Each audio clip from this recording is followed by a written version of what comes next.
I never really ended up getting to be able to talk. I was never able to really talk to you about the album Firestar, which, I thought was an incredible record. Maybe talk a little bit about that. You'd gone through some bad times. It's great to see that you've beaten the cancer and everything like that, and the band is out playing shows. So I just want to put that out there that you had that going on at the time. But I think that album turned out. I thought it was incredible. And how did that record do for you? Because the album before that, Skycrest, I thought was incredible. And then you come out with Firestar, which I thought was better. And maybe talk a bit about that record. Yeah, I mean, Firestar for me really was a surprise, I have to admit.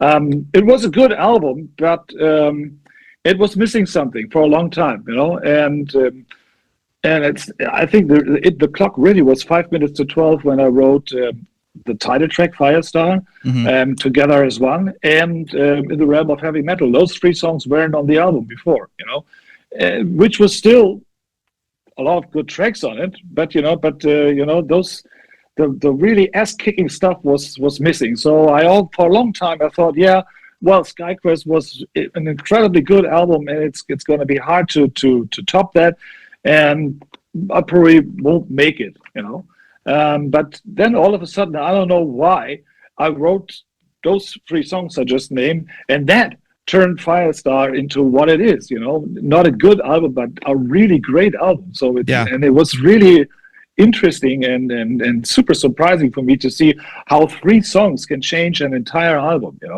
and what impact they could have on the rest of the material, They did. Yeah, I thought that album flowed really well, but I'll tell you what, the song that I loved off the record is Demise of the Tyrant. That was actually that's actually one of my favorite. That's actually my favorite song in the album. And I say that because if I'm on my computer and I have music going and I look at, it gives you a little playlist count. There's probably twice the amount of plays on that song than the rest of the record. But it's just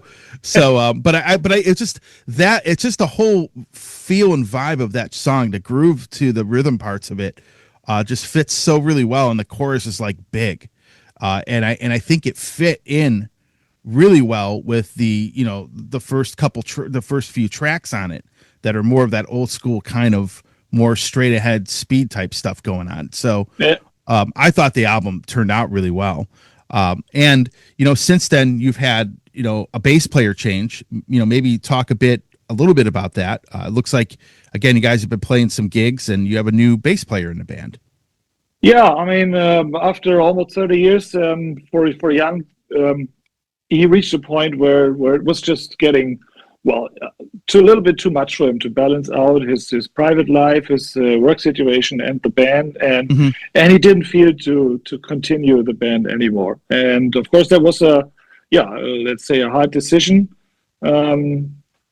But everything has its time in life, so to speak. And so now his days at Iron Savior are over, and so that's why in the beginning of the year we had this lineup change.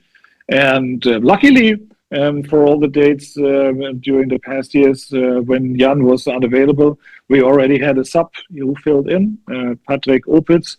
And so it was a natural thing that now that Jan departs, we asked him to take the job and pick up the bass for Iron Savior. And so we're very happy with Patrick. Now we have two Patricks, double Patrick attack. And he's a nice guy. He plays a very decent bass guitar, and I think he fits the band perfect. So, of course, it's a different thing playing together for 30 years than only for 2 or 3 years. But the band has a future. Maybe not 30 years again, but I think we'll be there for a decade at least. Yeah, it's interesting to think about the lineup, because when I'm looking at the guys playing in the band, I'm like, it feels like it hasn't been that long, but it has.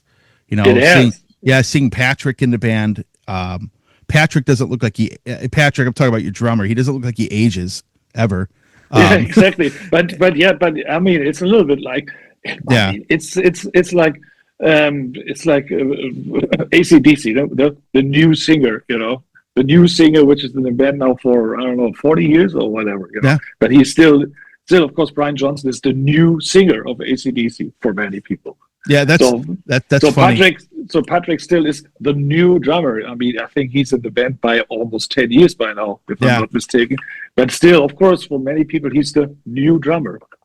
That's pretty funny. You mentioned the AC/DC thing. I was talking with somebody about Back in Black and how it sold like 27 million copies here. Yeah, it's insane. And they have the new singer Brian Johnson, 45 years in the band. Yeah, the new singer. But it's and he'll be the new singer till the end. Yeah, absolutely. And it's crazy to think, bands like that, still playing, and then you look back, all these artists that I was into, you were one of the first bands that on my radio show that I really got into, and it's hard to believe that it's been you've been making these records as long as you have.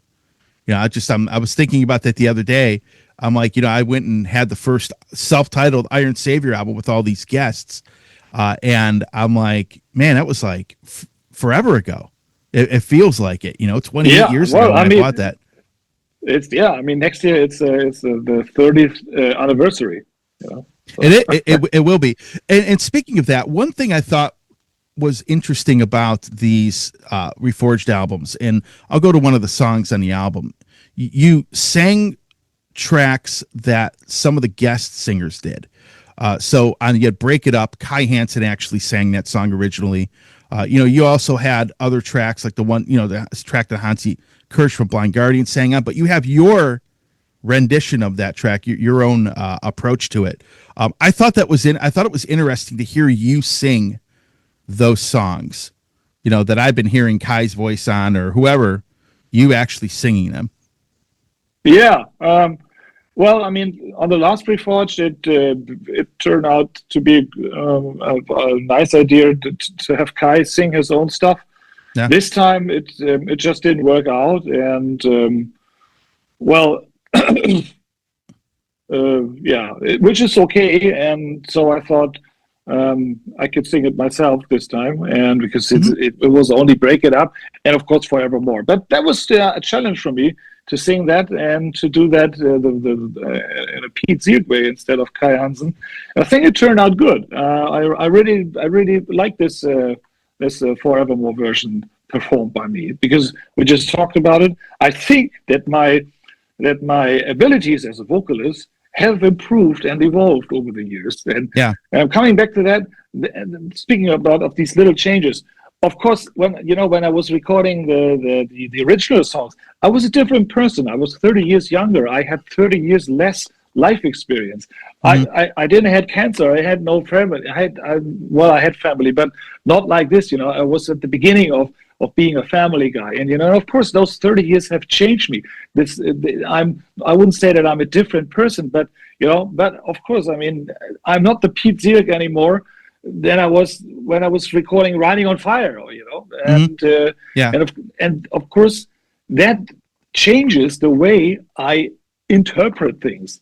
This changes the way that I sing, that I feel, and I think that even though it's subtle, and you don't hear it right away, but if you have that in mind, if you listen to the original versions and now the new ones, I think you're going to hear this. You'll find out. You realize that my interpretation of the songs has changed a little bit.